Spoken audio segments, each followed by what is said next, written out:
Rádio Piauí. Nesse episódio eu decidi fazer algo de diferente. Decidi pegar um avião para Campinas para visitar o Sirius.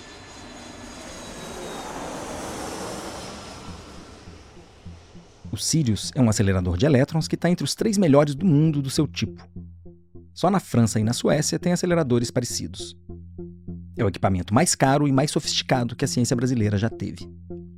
O Sirius é um prédio que parece um estádio, que tem a forma de um grande anel de concreto do tamanho de um quarteirão dos grandes. Fica num bairro afastado de Campinas, no campus do Centro Nacional de Pesquisa em Energia e Materiais, que é um instituto que está vinculado ao Ministério da Ciência. Em 2017, quando ele ainda estava em construção, eu tive lá para escrever uma matéria para Piauí. O acelerador ainda não estava pronto, mas a estrutura do prédio já estava toda de pé. A ideia de fazer o Sirius nasceu no segundo mandato do governo Lula, e a construção começou no governo da Dilma Rousseff. O acelerador foi inaugurado em 2018, no finzinho do governo Temer.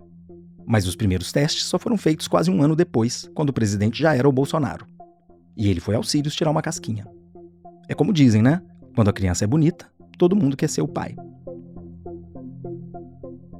Quando alguém fala em acelerador de partículas, muita gente pensa logo no LHC, que é o maior e mais conhecido do mundo. Ele fica na Grande Genebra, na fronteira da França com a Suíça. E foi lá que aconteceu uma das descobertas científicas mais importantes dos últimos tempos. Estou falando da descoberta do bóson de Higgs, que era a figurinha que faltava para completar o álbum das partículas elementares. Isso foi em 2012. O LHC é um anel gigantesco de 27 quilômetros com prótons rodando nas duas direções. Eles são jogados uns contra os outros, e aí os cientistas estudam as partículas criadas nesse choque. Mas o Sirius é diferente, a começar pelas partículas que são aceleradas, que no caso são elétrons. Mas não rola nenhum choque entre os elétrons, porque eles correm todos para o mesmo lado. O que interessa para os cientistas é a luz que sai pela tangente à medida que os elétrons circulam pelo anel. O Sirius usa tecnologia de última geração para produzir esse feixe, e o resultado é uma luz de brilho muito intenso. Ele ganhou esse nome porque Sirius é a estrela mais brilhante que tem no céu noturno. Fica na constelação de Cão Maior. Eu voltei ao Sirius no fim de agosto, na manhã de uma sexta-feira. Tour do Sirius no piso de baixo. Eu fui junto com a Sarah Zoubel, que você pode ter reconhecido pela voz. Acho que a IP é essa mesmo. Ela é uma das produtoras do 37 Graus, um podcast de ciência que eu adoro. A Sarah foi quem fez a captação de áudio da visita ao Sirius. A gente chegou lá no começo da manhã, e o acelerador estava funcionando a toda. Acho que tem um feixe agora? Tem feixe, tá ligado. Então tem. Essa é a Luciana Noronha, a assessora de imprensa que foi a cicerone da nossa visita. Naquele exato momento, tinha um feixe de elétrons girando praticamente na velocidade da luz dentro de um duto metálico com a espessura de um tubo de PVC. Esse duto forma um anel circular com pouco mais de meio quilômetro de circunferência. A cada segundo, os elétrons estavam dando umas 600 mil voltas nesse anel. Como o feixe de elétrons estava ligado, a gente não pôde ver a área onde fica o anel. Mas deu para circular bastante no prédio do acelerador e conhecer as estações de trabalho onde ficam os pesquisadores. A gente se sente pequeno andando dentro do Sirius, que tem a altura de um prédio de 5 andares. Parece que você está dentro de um filme de ficção científica. De tempos em tempos, você topa com um tubo metálico que sai do anel onde os elétrons estavam circulando, passando mais ou menos na altura do peito. Lembra que eu disse que os cientistas estão interessados na luz que sai pela tangente? Então, esses tubos canalizam a luz que os elétrons emitem quando fazem a curva. Ela tem um nome difícil de falar: luz síncrotron.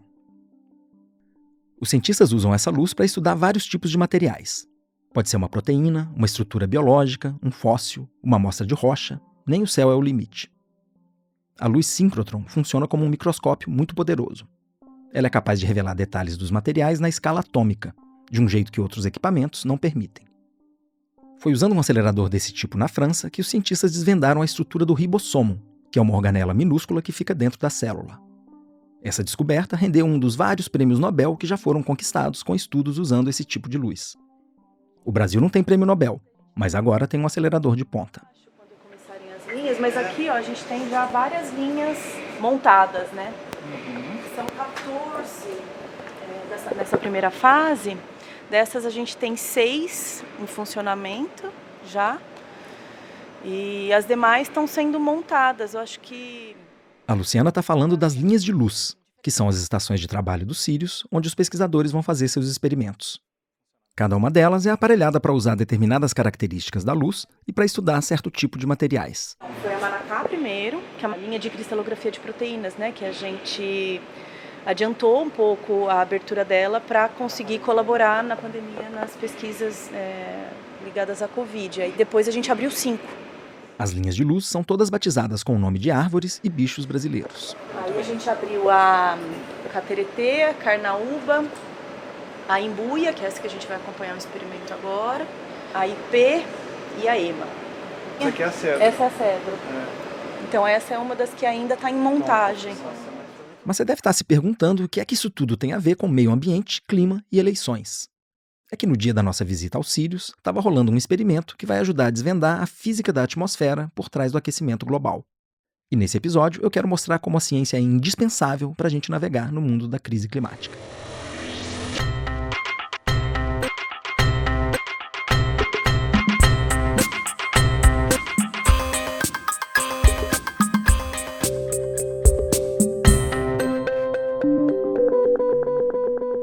Oi, eu sou o Bernardo Esteves e está começando mais um episódio de A Terra é Redonda Mesmo, o podcast de ciência e meio ambiente da revista Piauí.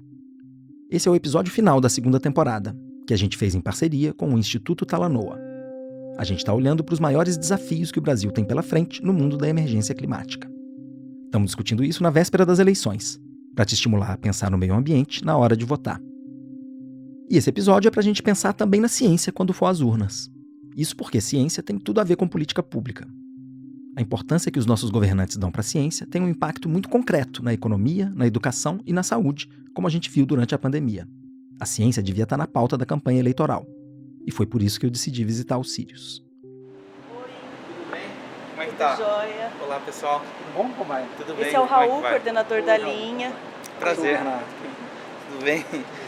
Oi, tudo bem? Bom, pessoal, bem-vindos. Bem-vindos à Imbuia. Obrigado por O receber. pessoal chegou, né? Quem recebeu a gente foi o físico Raul Freitas, que é o coordenador da linha de luz Imbuia, onde aconteceu o experimento que eu fui acompanhar. E se a voz do Raul te pareceu familiar, é porque a gente ouviu ele no episódio passado. Ele é o cientista que respondeu à pergunta do seu filho. A linha Imbuia, que ele coordena, estuda a composição de vários tipos de materiais usando a radiação ultravioleta da luz. O experimento que eu fui ver estava sendo feito por 2 físicos da Universidade de São Paulo. Eles fazem parte do grupo liderado pelo físico Paulo Artacho e estão tentando entender o papel dos aerossóis na atmosfera. Os aerossóis são partículas que estão em suspensão na atmosfera. Então, nesse momento aqui dentro dessa sala, tem vários aerossóis aqui, né? E esses aerossóis são interessantes porque eles interagem com a luz solar e eles podem, de certa forma, aquecer ou resfriar o planeta. Então, esse é o grande interesse nos aerossóis, né? Dependendo do tipo do aerossol, também pode formar gotículas de chuva, de nuvem. Então, é por isso que a gente estuda tanto esses aerossóis. Esse é o Fernando Moraes, um dos físicos que foi fazer o experimento. Os aerossóis são partículas muito pequenas que ficam em suspensão na atmosfera. Eles podem ser produzidos com a queima de combustível num veículo, por exemplo. Mas também são produzidos pelas plantas ou quando tem uma queimada na floresta. E os aerossóis têm um impacto muito importante para o clima da Terra, que depende da forma como eles interagem com a luz do Sol. Tem alguns tipos de aerossol que absorvem os raios do Sol, e tem outros tipos que espalham essa luz. Por isso, eles podem contribuir tanto para aquecer quanto para resfriar a atmosfera. Mas os cientistas não entendem totalmente os processos por trás disso, e é por isso que eles estão estudando os aerossóis. O grupo da USP quer usar a luz dos Sírios para observar as moléculas que formam os aerossóis. Então, a ideia é coletar esses aerossóis em filtros, né? E entender como que é a morfologia, a parte molecular, né? Como que esse aerossol reage a alguns estímulos, se ele é absorvedor ou se ele é espalhador, por exemplo.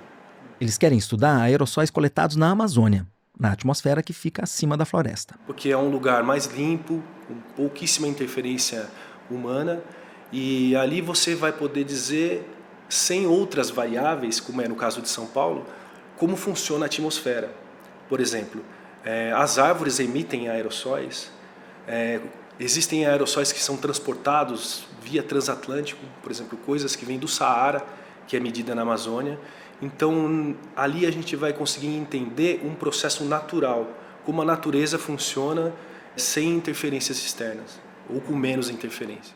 As amostras que eles vão estudar vão ser coletadas numa torre de 325 metros de altura no meio da floresta. Nessa torre estão instalados diversos instrumentos que medem tanto propriedades dos aerossóis atmosféricos quanto propriedades meteorológicas, né? Temperatura, pressão, precipitação, direção do vento, dentre outras propriedades, né? Esse é o Marco Aurélio Franco, outro físico da USP que estava no Sirius naquele dia. Essa torre que ele falou tem a altura de um prédio de 100 andares. Imagina a vertigem. E sim, já subimos, é uma experiência única, subir 325 metros, né?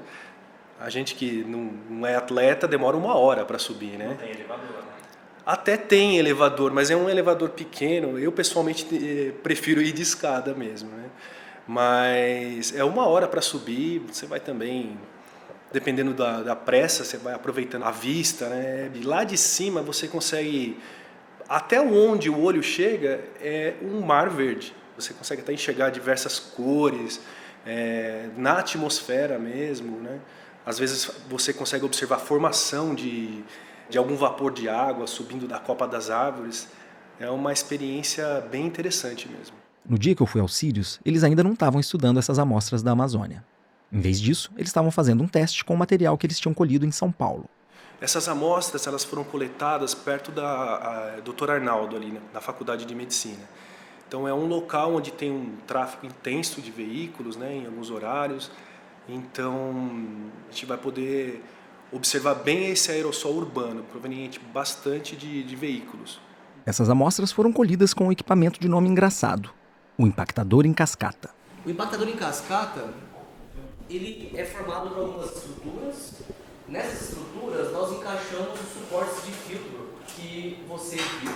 E coletando esse ar com base em uma bomba, né, que está sugando ali esse ar, né, e trazendo para dentro dessa estrutura cilíndrica. Eles impactam com o filtro e são amostrados, né?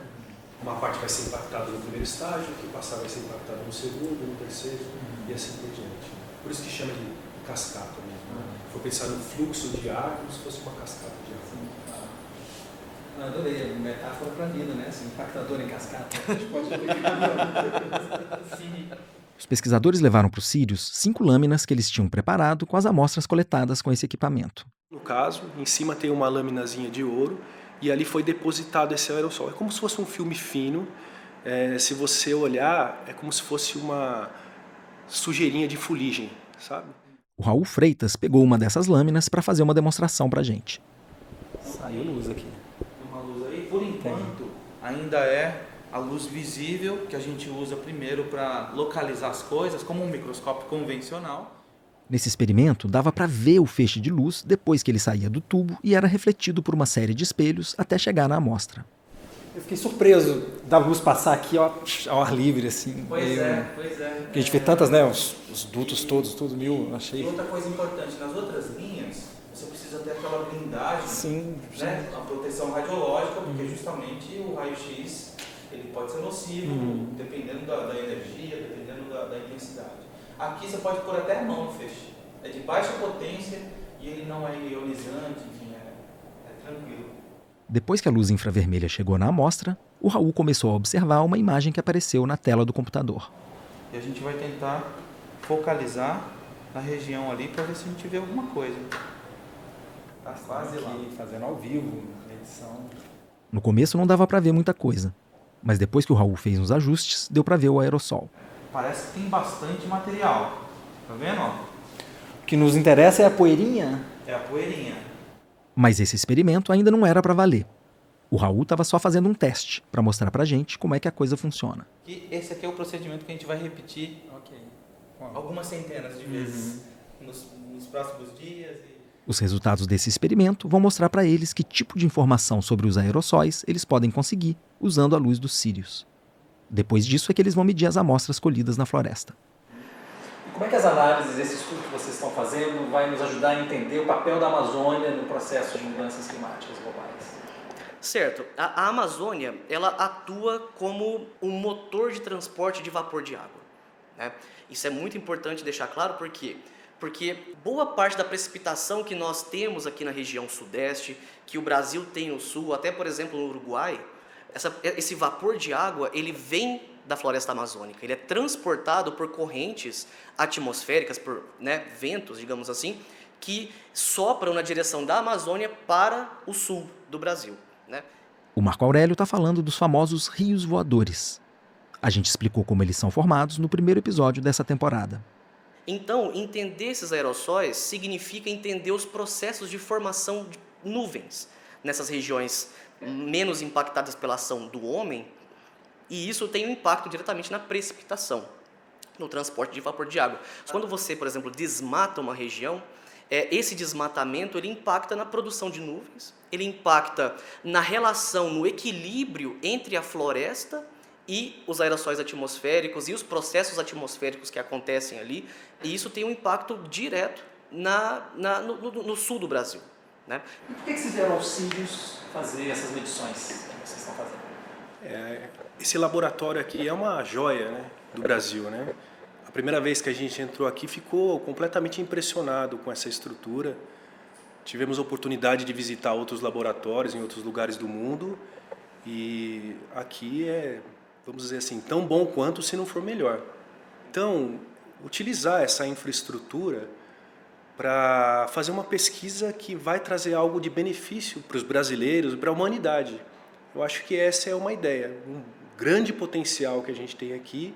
Esse estudo da USP mostra bem por que é que a gente precisa valorizar a ciência brasileira. E foi por isso que eu quis começar o programa com ele. De fato, é importante manter isso em mente, de que a ciência nacional precisa do apoio da população.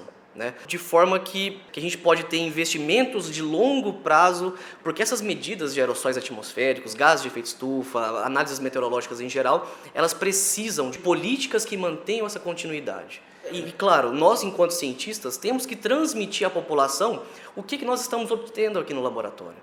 Por que nós temos que ter esse investimento? Por que nós estamos aqui hoje? Com dinheiro do Estado de São Paulo ou do governo federal. Nós não estamos aqui à toa, Nós estamos aqui trabalhando em prol da sociedade, ou pelo menos em prol daquilo que nós acreditamos que seja importante para a sociedade. Então, manter essas medidas de longo prazo, investimentos, permanência de longo prazo é fundamental para a ciência. Para, claro, sempre produzir conhecimentos que favoreçam a sociedade brasileira.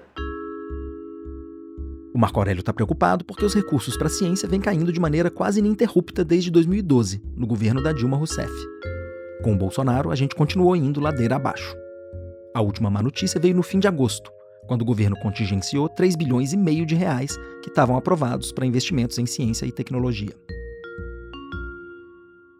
O problema é que agora, depois do momento em que já tinha sido anunciado a liberação do recurso, veio aí mais uma vez sem aviso prévio, essa puxada de tapete significativa, porque compromete não só os recursos desse ano, mas coloca também uma restrição à utilização dos recursos até 2027, ou seja, nos próximos 5 anos. Essa é a ecóloga Mercedes Bustamante, da Universidade de Brasília. A mesma medida provisória que congelou o gasto com ciência nesse ano bloqueou também o uso de 14 bilhões de reais nos próximos 5 anos. Esse dinheiro todo vem de um fundo criado para financiar a ciência e tecnologia no Brasil. Ele é alimentado com royalties de petróleo e com a contribuição de empresas de energia e de informática, entre outras fontes. Ele envolve também não só o financiamento direto à ciência, mas o apoio também a empresas de cunho tecnológico e de inovação. E esse era um recurso que, de acordo com a lei que cria o fundo, ele não poderia ser contingenciado. É um recurso que não poderia entrar no chamado teto de gastos, deveria estar efetivamente já liberado para uso da comunidade científica. A Mercedes faz parte da Coalizão Ciência e Sociedade, uma associação de pesquisadores formada no começo do governo Bolsonaro. Várias sociedades científicas estão protestando a cada novo corte de recursos. Eles não tiveram sossego no governo Bolsonaro.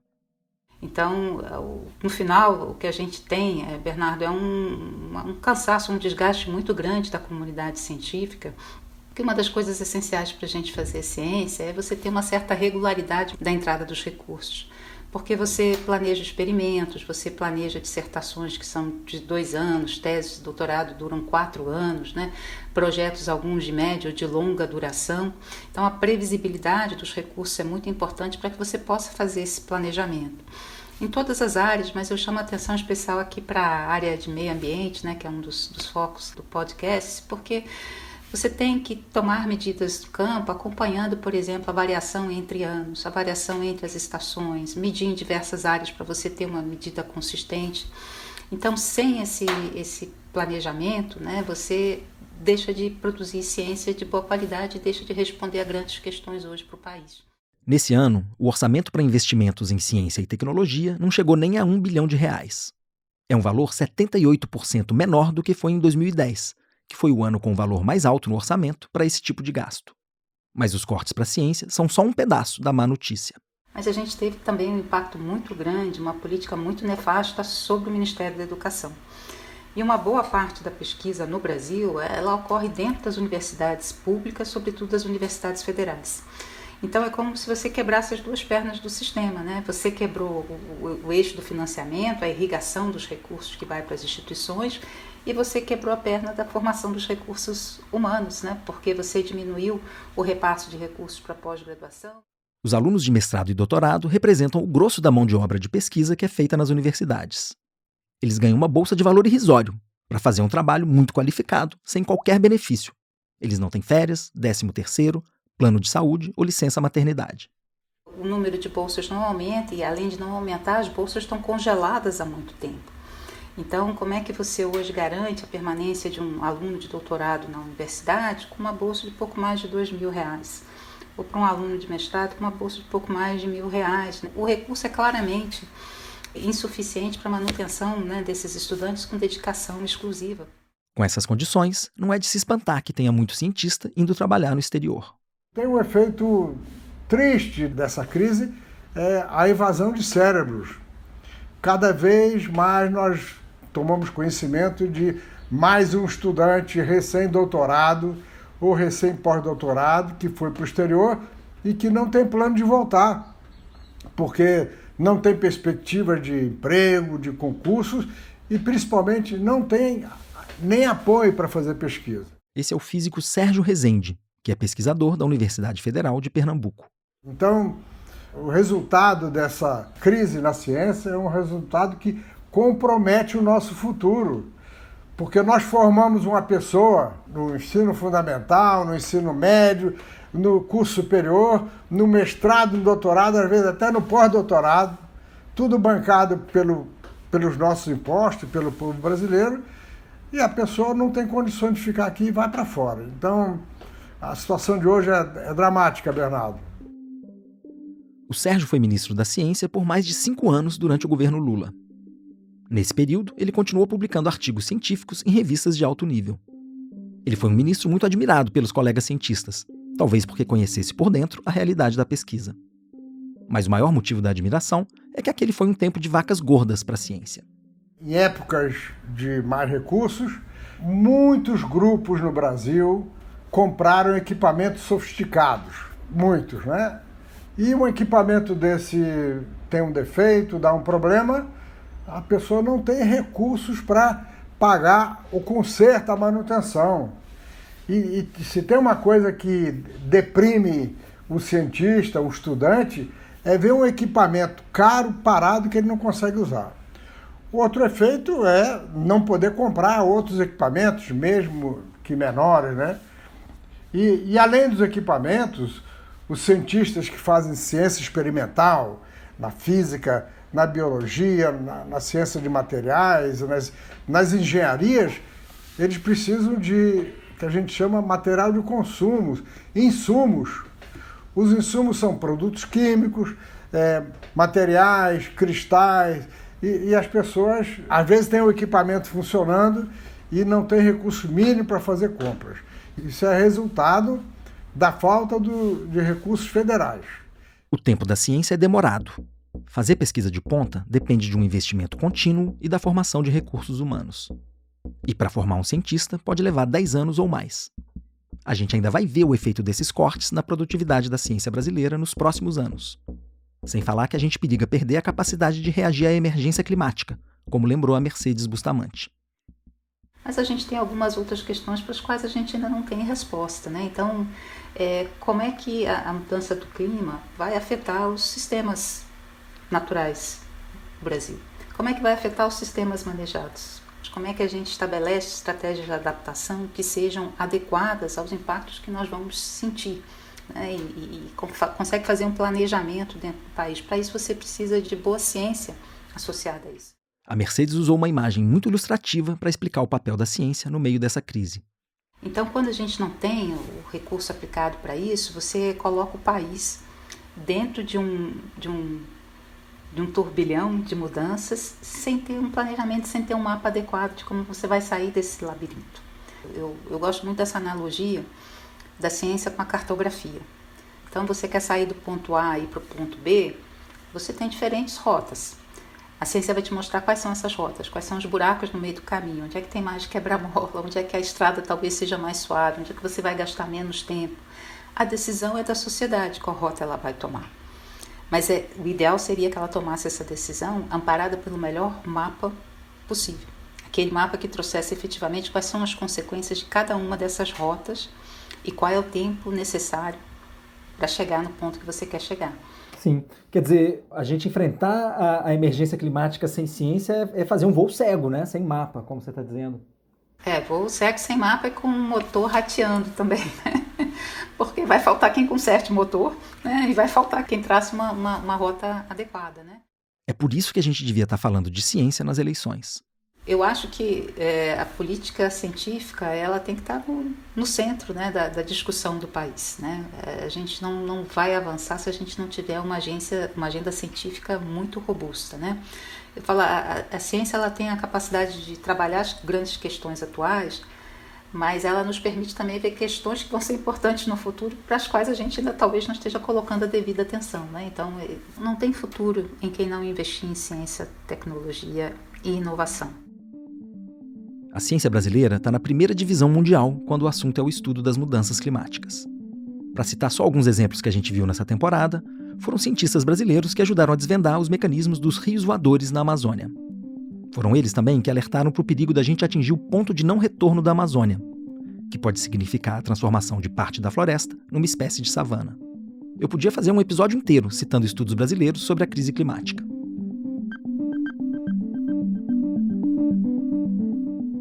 Bernardo, acho que o Brasil é um dos poucos países que, desde a década de 80, por conta da sua ciência, tem capacidade de saber o que está acontecendo com as suas emissões, particularmente as de desmatamento. Essa é a Nathalie Unterstel, do Instituto Talanoa, que está acompanhando a gente em toda essa temporada. Lá em 88 foi criado o sistema PRODES, do INPE, que passou a monitorar nossa cobertura vegetal florestal na Amazônia. Que é o monitoramento do desmatamento por satélite, não é isso? Isso mesmo. Esse monitoramento é feito por cientistas do INPE, o Instituto Nacional de Pesquisas Espaciais. Eles calculam a taxa oficial de desmatamento na Amazônia e são uma referência no mundo inteiro. De lá para cá, vários outros sistemas foram criados, desenvolvidos aí pelos nossos brilhantes cientistas e adotados como forma de subsidiar as políticas públicas. Então, há muito tempo que o Brasil tem essa oportunidade, essa capacidade de desenhar e implementar soluções com base em evidências, com base em ciência. Então, eu acho que essa é a maior prova de que as nossas cientistas e os nossos cientistas não só contribuíram para a gente ter um bom conhecimento do que está acontecendo, como também para agir, né? Então, eu acho que a gente tem muito a agradecer à ciência brasileira, porque a gente só consegue estar onde está hoje e perceber os problemas que a gente tem porque há um acúmulo histórico relevante. Sim, e com os cortes que a gente vem assistindo nos últimos anos, a gente corre o risco de pôr isso a perder, não? Pois é, eu acho que tudo isso foi feito até hoje no Brasil a despeito da falta de priorização da ciência. A verdade é essa, né? A gente tem um governo declaradamente, abertamente negacionista nesse sentido e que não trabalha com evidências, né? Contrapõe, combate as evidências. Então, é um momento de resistência também dos cientistas a esse desmonte da política e das instituições. E aqui a gente poderia citar embates, citar figuras como o Ricardo Galvão, que tiveram tentando ali bravamente segurar as pontas em diferentes cantos aí desse ecossistema de ciência, tecnologia e inovação do Brasil. O Galvão é físico e era diretor do INPE. Em 2019, o Bolsonaro questionou os dados de desmatamento do Instituto e disse que eles deviam estar a serviço de alguma ONG. Por isso, alguns maus brasileiros ousam fazer campanha com números mentirosos contra a nossa Amazônia. Mas os dados estavam certos. Por isso, Galvão não baixou a cabeça e peitou o Bolsonaro. Nós temos a maior série histórica de dados de desmatamento de florestas tropicais respeitada mundialmente. Mas eu não vou tomar isso pessoalmente porque eu acho, honestamente, que isso faz parte de um esquema que já estava sendo formado para me queimar, sabe? Da mesma forma, eu vou repetir a palavra, sem nenhum receio, pusilânime. O Bolsonaro ficou possesso e pediu o pescoço do Galvão. Em vez de agir para combater a febre, ele preferiu botar a culpa no termômetro. A floresta continua queimando, e a gente está na rota do 4º ano seguido de aumento no desmatamento no governo Bolsonaro, que é algo que nunca aconteceu antes. Já o Galvão decidiu entrar para a política e está concorrendo a uma vaga na Câmara dos Deputados pela Rede, em São Paulo. E olha que movimento interessante. Depois de pagar esse preço, diria que pessoal, né, e institucional também, o Ricardo Galvão foi para onde? Foi para a política. Hoje ele é um candidato a deputado em São Paulo e a gente tem outros. Existe uma bancada da ciência, né? Tem outros candidatos em outros lugares do país, a Tatiana Roque no Rio e outros. A gente falou da bancada do COCAR em uma certa altura, né, Bernardo? Existe também a bancada dos cientistas e das cientistas. Então, a bancada da bancada. A bancada... Ah, muito bom. Não pude evitar. Quando a gente fala em ciência da crise climática, a autoridade máxima mundial é o IPCC, um painel de pesquisadores montado pela ONU. São centenas de cientistas de várias especialidades e vários países. De tempos em tempos, eles se reúnem para fazer uma síntese do melhor conhecimento que a gente tem sobre a crise climática. Essa síntese vem na forma de grandes relatórios. O primeiro deles saiu em 1990. O mais recente é o 6º, que foi lançado esse ano. Qual você considera as mensagens essenciais desse 6º relatório que saiu recentemente? Eu destaco 3. Uma é que a gente não tem tempo a perder. A gente vai cruzar o limite de 1,5 grau de aquecimento nos próximos 20 anos, se a gente não achatar a curva de emissões, né? Então, assim, é nessa década e na seguinte que a gente tem aí a oportunidade de modificar essa nossa trajetória. Segundo, que eu considero bastante positivo, foi que o IPCC disse que a gente, apesar, né, desse desafio ser gigantesco, que a gente saiu do ponto morto. Que de 2015 para cá, desde que o Acordo de Paris foi adotado, a gente já está percebendo uma enorme mudança em relação à rota de aquecimento, né? Antes a gente estava indo numa direção aí de aumentar 3 graus até o final do século. Com Paris a gente chegou a 2,4 graus. A gente já, enfim, começou a ficar mais perto dos limites mais seguros. É óbvio que tudo que a gente fez de 2015 para cá ainda é insuficiente, né? Mas foi a primeira vez que eu vi o relatório do IPCC colocar esses sinais de transição. E claro, a gente precisa de um esforço brutal e tem que ser nessa década, né? E um terceiro ponto foi que pela primeira vez o IPCC falou sobre as ações individuais, né? Em geral a gente fala que a gente só vai resolver a crise climática com políticas públicas e negociações globais, mas dessa vez o IPCC falou, olha, se os indivíduos realmente assumirem o seu poder ali de consumidor, se os indivíduos fizerem mudanças em relação às suas dietas, em relação a como eles se transportam nas cidades, né, como eles se movimentam, por exemplo, com mais transporte ativo, isso pode fazer uma diferença enorme, de 40% a 70% das emissões podem ser reduzidas. E eu acho que isso foi um recado maravilhoso. Um sinal do prestígio da nossa ciência sobre a crise climática é a quantidade de autores brasileiros dos relatórios do IPCC. O 6º relatório tem 22 autores do Brasil. Você ouviu vários deles aqui nessa temporada. A Mercedes Bustamante é uma delas.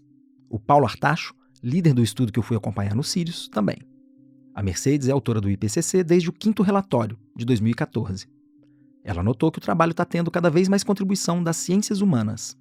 Você tem antropólogos, né? Você tem sociólogos, você tem urbanistas, né? Você começa a trazer todas as áreas do conhecimento, porque o IPCC começa a demonstrar realmente o quão transdisciplinar a questão da mudança do clima é. E faz sentido mesmo que seja assim. A física do aquecimento global ainda tem questões em aberto, como é o caso dos aerossóis que a gente viu no começo do episódio. Mas a gente já entende bastante bem os mecanismos envolvidos. A grande encrenca é como é que a gente vai fazer para viver num mundo mais quente. E é aí que as ciências humanas e sociais vão fazer a diferença. Como é que você transmite a mensagem para as pessoas e associa isso a uma mudança de comportamento? Como é que a sociedade se organiza de forma mais igualitária, de forma a reduzir os impactos, né? E o que olha a questão de impactos e adaptação, para os profissionais da psicologia, para entender como é que o nosso cérebro processa a informação da mudança do clima, né? Então a gente começa a ver como é que a gente vai precisar de juntar e construir esse edifício, né, com várias ferramentas diferentes para resolver um problema tão complexo, né? A gente chama isso na ciência de problemas perversos, né? São esses problemas que são bastante complexos, né, e que não têm uma solução tamanho único.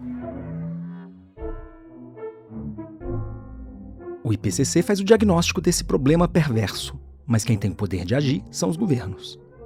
E aí a gente chega a um dos maiores paradoxos da crise climática, que é a discrepância entre a gravidade do que a ciência diz e a timidez da reação dos políticos. O que os países todos estão fazendo para diminuir suas emissões está bem aquém do que a gente precisa para manter o aquecimento num patamar razoável.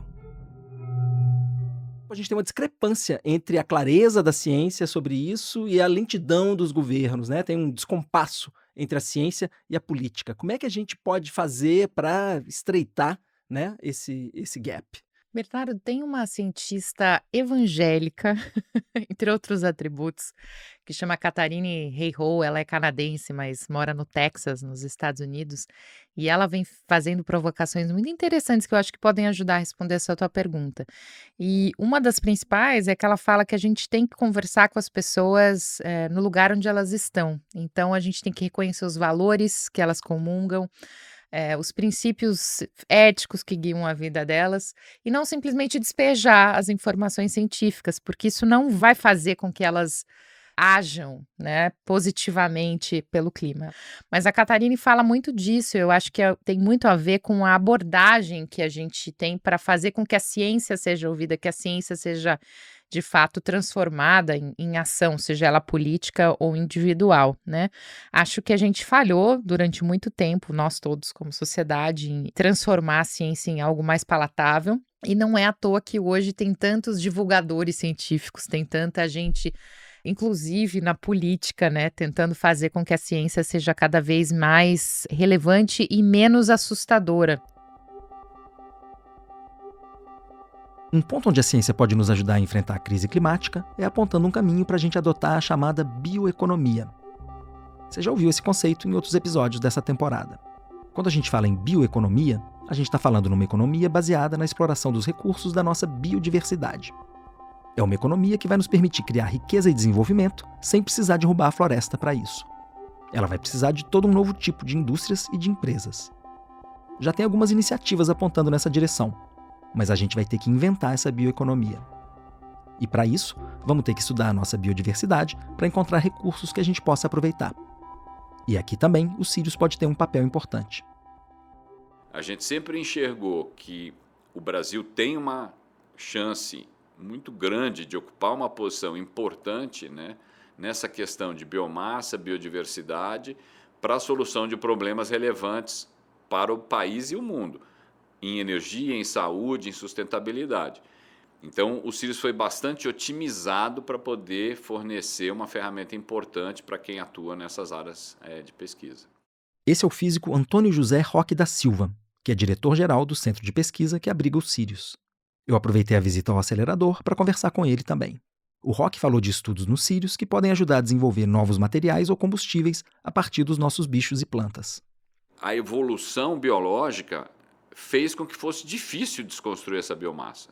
Porque se fosse fácil, as árvores seriam facilmente destruídas e elas evoluíram para não serem facilmente destruídas.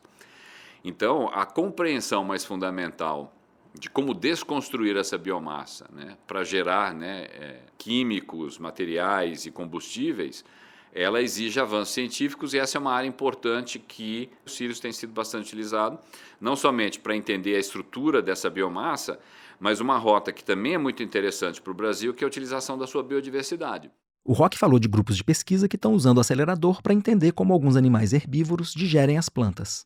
Então, para dar um exemplo de um trabalho recente que foi feito aqui, foi investigar a capivara. A capivara ela tem uma capacidade bastante diferenciada, né, para consumir biomassa. Então, nós fizemos um mapeamento extremamente sofisticado, né, vamos dizer assim, da microbiota da capivara. Identificamos, inclusive, uma série de enzimas novas que não eram conhecidas, e a partir disso você pode ir para um processo mais industrial, vamos dizer assim. A microbiota é o conjunto dos micro-organismos que vivem no sistema digestivo da capivara e que podem ajudar ela a digerir as plantas. Tem um estudo parecido que também está sendo feito com o peixe-boi. Então, eu acho que isso é um caminho interessantíssimo para o Brasil, né? Do que se fala muito de utilização da nossa biodiversidade dentro de um desenho de bioeconomia. Isso só vai acontecer se a gente tiver muito desenvolvimento, muita ciência, para que você, de fato, entenda isso num nível mais fundamental. Mas o Roque lembrou que só faz sentido ter um acelerador de última geração se a gente tiver uma comunidade científica à altura dele.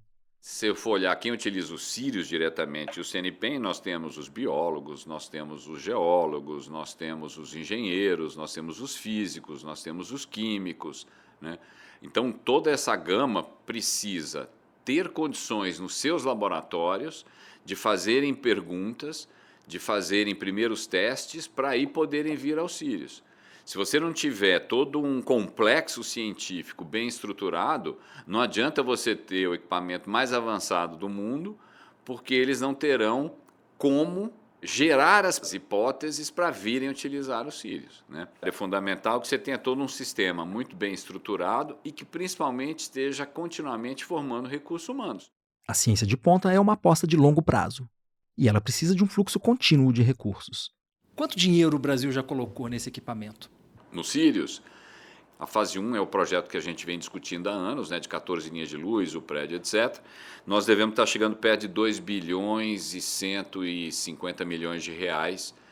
Se a gente olhar em dólar, né, que variou demais ao longo, é difícil até fazer essa conta, mas ele está em torno de 500 milhões de dólares, que é um valor extremamente competitivo quando a gente compara com esses outros síncronos mundiais. Tá? Um ponto interessante é que boa parte desse dinheiro foi investido em empresas brasileiras que produziram as peças do acelerador. Então, ele é um equipamento que as pessoas podem olhar como caro, mas caro é não ter como fazer pesquisa, ele é competitivo, mas ele também, né, gerou riqueza dentro do próprio país. Ele mesmo gerou empregos, né, ele gerou indústrias de ponta que hoje podem, inclusive, vender equipamentos para o resto do mundo. O Sirius não existiria se não fosse uma aposta que o governo fez lá atrás, em 2009, quando o ministro era o Sérgio Rezende. Mas para o acelerador continuar a funcionar e ser ampliado, o governo vai ter que continuar injetando recursos nas próximas décadas. Ou então a gente vai ter jogado dinheiro fora. Não tem muito mistério. Se o governo quiser valorizar a ciência, tem que colocar dinheiro. Essa foi a receita da Coreia do Sul para virar uma potência tecnológica no século XX. Nenhum país rico do mundo se desenvolveu sem apostar alto em ciência e tecnologia. Então, Israel, por exemplo, que é um país pequenininho, tem muitos desafios, Israel investe cerca de 5,5% do PIB em ciência. Mas a média dos países desenvolvidos é em torno de 3%. 3% do PIB investido em pesquisa, desenvolvimento, ciência e tecnologia. O Brasil nunca passou de 1,3%. Mesmo na época boa que você mencionou. Então, nós temos o desafio não só de retomar o patamar anterior, mas de fazer esse percentual crescer. Uma ciência forte tem que fazer parte do plano de desenvolvimento do Brasil. E por isso ela devia ser um tema central da campanha eleitoral. Mas, de novo, essa pauta ficou meio apagada. Nathalie, você viu propostas que ajudam a reforçar, a tornar mais robusta a ciência brasileira nos programas dos principais candidatos? Olha, falar que a ciência, a tecnologia e a inovação são importantes e que elas teriam um papel relevante em governos eleitos é sine qua non, está em todas as propostas. É quase é uma constante. Agora, ninguém detalha qual o percentual de investimento que vai fazer nessa área, né? Quanto tempo vai investir, quanto tempo vai levar para a ciência retomar aí a sua estrutura, né, que foi bastante combalida e ficou bastante combalida nesse governo. E não há propostas muito concretas, né, Bernardo? Então, isso assusta um pouco a gente. Então, uma das propostas que vem se discutindo é de se criar uma empresa brasileira para a bioeconomia, nos moldes da Embrapa, né, que foi criada para produção agropecuária, que é considerado um sucesso em termos de desenvolvimento científico e aplicação, né? Então, o que tem se apelidado de Embrabio é uma das sugestões que está em discussão pela chapa Lula-Alckmin, né? Então, isso está colocado e a gente vê também outros candidatos como Ciro Gomes falando de políticas de ciência e tecnologia para a Amazônia. Então, isso aparece, né? Mas é tudo ainda muito no nível geral. Sem ciência, a gente não vai sair da crise climática. E para isso, a gente precisa de uma política científica vigorosa. E tem todos os outros desafios que a gente discutiu nos episódios passados. A gente fez esse podcast para convidar você a pensar em tudo isso quando for para as urnas no domingo. No primeiro episódio, Nathalie, eu te perguntei por que era importante a gente pensar no clima na hora de votar. Depois de ter feito todo esse percurso, tem elementos que você gostaria de acrescentar a essa resposta? O que mudou em relação a essa questão para você? Eu acho que quando a gente começou a temporada, Bernardo, tudo parecia muito desarticulado, né? Parecia que todo o nosso ambiente de conversa sobre clima estava muito fragmentado, os candidatos não estavam falando quase nada. Lembra, no primeiro episódio mal tinha o que se dizer, porque os planos de governo ainda eram muito incipientes e tal. Eu acho que ao longo desses 8 episódios, dessas 8 semanas praticamente, a gente viu a evolução dessa conversa e um pouco também de amadurecimento dos candidatos. Não acho que estão no ponto do que o zeitgeist, do que o espírito do nosso tempo, de fato, precisa, né? Clama e pede, mas eu acho que a gente viu aí um pouco mais de articulação e um pouco mais de interesse surgir também pelos próprios eleitores. Então, estamos num momento muito interessante no Brasil e no mundo, e que eu acho que a gente, ao detalhar, né, ao entrar realmente no conteúdo de cada questão, de como que a Petrobras deve se comportar, de o que a gente sonha para ela, a gente olhar para a realidade de pessoas que estão lá em Recife, né, escutar essas pessoas que perderam tudo esse ano e que pode ser que percam tudo no ano que vem, porque vem novas chuvas muito extremas por aí também. A gente começou a aprofundar, né, o que quer dizer o clima entrar na eleição, e eu acho que ele entrou. Agora, ele vai ter que passar, né, da campanha, das promessas, para a gente mudar, de fato, essa realidade que está tão difícil, né? A gente está num momento muito difícil. Que mensagem final você gostaria de deixar para os nossos ouvintes e para os eleitores? Eu queria pedir para os eleitores votarem pela democracia, em linha com o espírito do nosso tempo. Nessas eleições, nesse final de semana, a gente vai ter mais do que a oportunidade de mudar de governo ou mudar o Congresso Nacional, é a gente apostar mesmo num novo futuro, é a gente mudar essa realidade. Então, a convocatória é para que votem pela democracia, né, e que votem pelo clima também. A gente está chegando ao fim dessa temporada e eu queria reforçar a mensagem da Nathalie. As escolhas que a gente vai fazer domingo são determinantes para a maneira como a gente vai atacar esses problemas todos que a gente discutiu aqui. Na hora de votar, vamos pensar no clima, na ciência, na Amazônia, nos povos indígenas, nas vítimas do racismo ambiental e da injustiça climática. Eu desejo um bom voto para você e para o Brasil.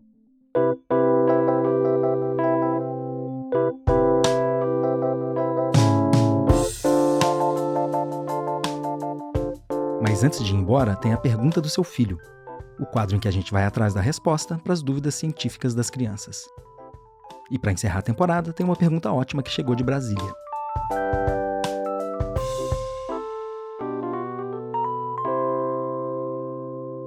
Oi, eu sou Tainá, de 4 anos. Eu queria saber se o que tem atrás de o nosso mundo e o outro mundo e atrás de todos os outros mundos. Fiquei arrepiado com a sua pergunta, Tainá, e achei ela muito poética. Por isso eu pedi a ajuda de um matemático que é também poeta, o Ricardo Kubrusli, da Universidade Federal do Rio de Janeiro. Ele é um estudioso do infinito e já fez um podcast para crianças chamado Voe com a Ciência. E ele mandou uma resposta diferentona e inspiradora para sua pergunta. Ouve só. Dizem alguns cientistas que atrás do nosso mundo há outros mundos, e entre eles um vazio sem nada, e depois outros mundos e outros vazios, que como elefantes imaginários, desenhados dentro das cabeças, sustentam o equilíbrio do cosmos. Mas atrás de todos os mundos, o desconhecido aparece. É o futuro inesperado e esperado, trazendo suas surpresas. Atrás e futuro, palavras tão diferentes se unem, se confundem e se identificam. Vou lhe contar uma história. Há muitos e muitos anos, num local distante e calmo, viviam pessoas como a gente, iguais, mas diferentes. Moravam numa ilha e gostavam de andar de costas na praia para se divertir e entender as mensagens do tempo. Percebiam que quando andamos para frente e olhamos a paisagem, de um lado o mar e do outro as montanhas, tudo o que se vê já estava lá nos esperando e caminhamos em direção ao que já tínhamos visto. É como se todas as coisas passassem de um antes, onde estavam, para um depois, onde não mais as víamos. Ao contrário, quando andamos de costas, o que aparece diante dos nossos olhos é um desconhecido que vem por trás da gente. Um novo que primeiro nos surpreende e depois vai se tornando conhecido à medida em que caminhamos. As montanhas e o mar aparecem como inesperados e se transformam lentamente em passado, sumindo nas memórias dos nossos passos. Quando andamos de costas, o futuro nos alcança por detrás. O que existe além do nosso mundo e de todos os mundos é esse futuro, feito do que conhecemos e desconhecemos, das nossas vontades e das nossas brincadeiras. É como um sonho. Há um infinito que atravessa nossos corpos enquanto andamos de costas pela praia, ouvindo o barulho do mar. É o futuro que, com suas brincadeiras, vem lá por trás dos mundos, trazendo as explicações de todas as coisas e as respostas das nossas perguntas. As novidades do nosso mundo e de todos os mundos surgirão como surpresas. Para descobri-las, basta que de vez em quando a gente ande um pouco de costas. Vamos experimentar? Demais, hein, Tainá? Se você for fazer mesmo essa brincadeira, não deixa de pedir ajuda a um adulto para não tropeçar. Eu desejo para nós todos um futuro cheio de boas surpresas. E agora sim, chegamos ao fim da temporada. A Terra é Redonda Mesmo é uma produção da Trovão Mídia para a revista Piauí e para o Instituto Talanoa. A parceria da Talanoa com a Piauí acontece por meio da iniciativa Clima e Desenvolvimento, uma articulação de pessoas e instituições para discutir visões de futuro para um Brasil de baixo carbono. Nesse episódio, a gente usou áudios da Rede Globo e do G1. Você já conhece a minha voz e a da Nathalie, mas tem uma turma grande trabalhando com a gente, e eu queria que você conhecesse todo mundo. Eu sou o Bernardo Esteves e, além de apresentar o programa, eu escrevi os roteiros, fiz a reportagem e as entrevistas. Eu sou a Nathalie e eu comentei essa segunda temporada. Eu posso dizer para vocês que sim, a Terra é redonda mesmo e que nesse próximo período de governos no Brasil, a gente vai ter que se unir. Terrabolistas, univos! Oi, meu nome é Esther Atanásio, eu sou jornalista que fez a produção dessa temporada, ajudando o Bernardo a agendar todas as entrevistas com os nossos convidados e também dando uma força no roteiro. Eu sou José Einstein e tive o prazer de ajudar o Bernardo na edição dos roteiros e na direção dos episódios dessa segunda temporada. Meu nome é Ana Bonomi e eu trabalhei na produção executiva dessa segunda temporada do Terra. Eu sou Ricardo Monteiro, fiz a edição de som e a mixagem dessa temporada. Espero que tenha sido bom de ouvir. Eu sou a Mari Romano e fiz a trilha sonora dessa série. Eu sou Mari Faria e faço a coordenação digital e a promoção dos episódios. Eu sou a Marcela Ramos e faço a checagem de apuração, ou seja, verifico informações como os nomes, datas e fatos citados no podcast. Fala pessoal, eu sou o Denidi e gravei as locuções e as conversas do Bernardo com a Nathalie no Estúdio Rastro, no Rio de Janeiro. Um abraço e até a próxima.